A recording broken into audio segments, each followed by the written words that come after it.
Rádio França Internacional, emissões em língua portuguesa, são 17 horas aqui em Paris. Cristiana Soares. Centenas de apoiantes do ex-presidente Jair Bolsonaro invadiram este domingo o Supremo Tribunal Federal, o Congresso e o Palácio do Planalto em Brasília, isto uma semana após a tomada de posse de Lula da Silva. O novo ministro dos Negócios Estrangeiros da China vai iniciar o seu mandato com uma viagem de uma semana a 5 países africanos, entre eles Angola. Na África do Sul foi presente a tribunal esta segunda-feira Ismael Malude Ramos Nangi, suspeito de sequestros em Moçambique. A decisão judicial sobre a sua extradição deve ser conhecida na próxima semana. No controlo técnico desta emissão está Dusko Sekulic e o jornal começa agora. RFI, as vozes do mundo. Centenas de apoiantes do ex-presidente brasileiro invadiram e vandalizaram este domingo o Congresso Nacional, o Palácio do Planalto e o Supremo Tribunal Federal. Uma semana após a tomada de posse do presidente Luiz Inácio Lula da Silva, os manifestantes pedem uma intervenção militar para o retirar do poder. Os manifestantes avançaram e furaram as barreiras montadas pela polícia, que foi obrigada a recorrer a gás lacrimogéneo para tentar travar os manifestantes. Foram detidas mais de 400 pessoas. O presidente brasileiro Lula da Silva reagiu de imediato à invasão dos órgãos de poder em Brasília, denunciou um ato de vândalos fascistas, enquanto o ex-presidente Bolsonaro, ausente no estrangeiro, condenou o ocorrido. Miguel Martins. Lula da Silva regressou no domingo a Brasília e denunciou um ato inédito de vândalos nazis. Esses vândalos, que a gente poderia chamar de nazistas fanáticos, de fascistas fanáticos, fizeram o que nunca foi feito na história desse país. Não tem precedente na história do nosso país. E por isso essa gente terá que ser punida. E nós, inclusive, vamos descobrir quem são os financiadores desses vândalos que foram a Brasília. Nós vamos descobrir os financiadores e todos eles pagarão com a força da lei esse gesto de irresponsabilidade, esse gesto antidemocrático e esse gesto de vândalos e de fascistas. Por seu lado, Jair Bolsonaro, ausente na Flórida, nos Estados Unidos, repudiou o que qualificou de acusações sem provas atribuídas a si pelo atual chefe de Estado. Bolsonaro, que alega ter sempre defendido a Constituição, as leis, a democracia, a transparência e a liberdade, admitindo, porém, que invasões de prédios públicos fogem às regras da democracia. O Brasil viveu ontem uma destruição sem precedentes. Quem o diz é o professor associado do Departamento de Ciência Política da Universidade Federal do Paraná, Emerson Servi. Nós já tivemos muitas e muitas manifestações em Brasília. Na última década, desde o início das manifestações de 2013 aqui no Brasil, nós temos praticamente um estado de mobilização social permanente. Naquele período, as manifestações mais radicais, no máximo, chegavam até os jardins do parlamento. Elas jamais entravam os palácios ou o prédio do parlamento, exceto em raras oportunidades, e nesses casos eles simplesmente entravam no plenário do parlamento, mas não depredavam como o que aconteceu ontem. Ontem não foi apenas uma ocupação ou uma invasão, ontem foi uma depredação, e não só do parlamento, que é normalmente o alvo preferencial desse tipo de manifestação, mas também o judiciário e também o poder executivo. Eles não apenas entraram e ocuparam, eles depredaram, roubaram, quebraram o que puderam quebrar durante as 2 horas que permaneceram dentro dos palácios. Análise do professor associado do Departamento de Ciência Política da Universidade Federal do Paraná, Emerson Servi, aqui ao microfone de Lígia Anjos. Esta é, de resto, uma entrevista que desenvolvemos mais à frente no espaço convidado.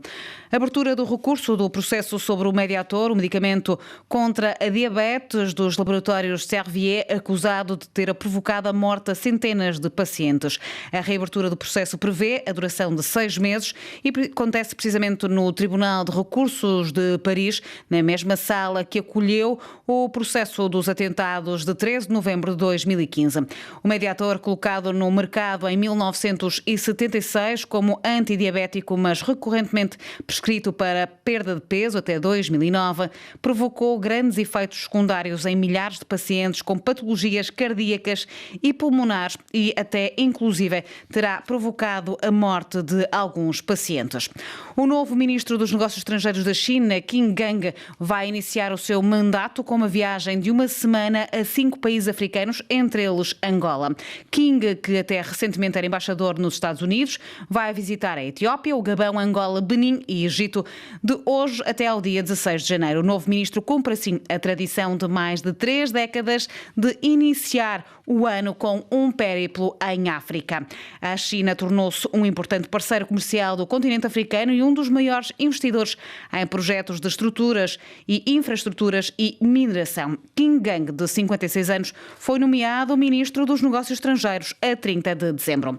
Na África do Sul, foi presente a tribunal esta segunda-feira Ismael Malude Ramos Nangi, suspeito de sequestros em Moçambique e detido no sábado passado num condomínio de luxo próximo de Pretória. A decisão judicial sobre a sua extradição para Moçambique deve ser conhecida na próxima semana. Maria Massamo. O suspeito, de 50 anos, de nacionalidade moçambicana, está alegadamente ligado a vários raptos na África do Sul e em Moçambique, tendo sido preso na noite de sábado em uma propriedade de luxo em Centurion, na cidade de Pretória. Durante a apreensão foram encontradas uma arma de fogo 9mm licenciada, 14 munições de 9mm, 5 telemóveis, vários cartões bancários de bancos sul-africanos, bem como vários cartões SIM moçambicanos e sul-africanos, segundo a polícia. O suspeito fez uma breve aparição hoje no banco dos réus, antes do seu caso ser adiado para segunda-feira da próxima semana. Segundo os oficiais, este adiamento irá permitir ao Estado ter mais tempo para nomear um advogado para processar o caso. Foi alegado ainda pelo Estado junto ao tribunal que, por se tratar de um caso de grande repercussão, estes ainda aguardam novas instruções do diretor do Ministério Público. E, de acordo com o relatório da polícia, houveram vários casos em que o suspeito foi identificado como chefe de uma quadrilha transnacional de sequestro por resgate que operava desde 2018. Importa referir que o mesmo foi preso em cumprimento a um mandato de prisão e pedido de extradição do governo de Moçambique emitido em julho de 2022. De Joanesburgo para a Rádio França Internacional, Maria Moassamo. Em Moçambique, o ministro da Defesa alertou esta segunda-feira os jovens para falsos empregos em Cabo Delgado. O ministro da Defesa de Moçambique pediu hoje aos jovens para não se deixarem enganar por falsas promessas de emprego, alertando que os enganadores estão a morrer em Cabo Delgado. Aliás, os enganados estão a morrer em Cabo Delgado, na província que está a ser aterrorizada por ataques armados há mais de 5 anos. O Mundial de Handball masculino decorre na Suécia e na Polónia de 11 a 29 de janeiro, com a presença de 3 países lusófonos, Brasil, Portugal e Cabo Verde. A seleção cabo-verdiana integra o grupo C com o Brasil, a Suécia e o Uruguai. Flávio Fortes, internacional cabo-verdiano que atua no Grenoble, em França, faz uma antevisão do jogo da próxima quinta-feira frente ao Uruguai. Eu acho que é jogo a jogo, vamos dar a mesma importância ao jogo do Uruguai como vamos dar a mesma importância para o jogo da Suécia. Para nós vai ser igual, vão ser todos os adversários difíceis, temos de entrar com o mesmo nível de responsabilidade para que sejamos sérios e seguir jogo a jogo. Vai ser um jogo difícil, o Uruguai já participa nos campeonatos do mundo, vamos entrar todos com vontade de ganhar. E espero que quando chegar ao fim do jogo possamos dizer a vitória de Cabo Verde. O objetivo é tentar chegar ao main round? Sim, esse é um objetivo nosso, chegar ao main round. E primeiro é passar a primeira fase e depois no lado vamos ver o que é que podemos fazer e continuar a sonhar.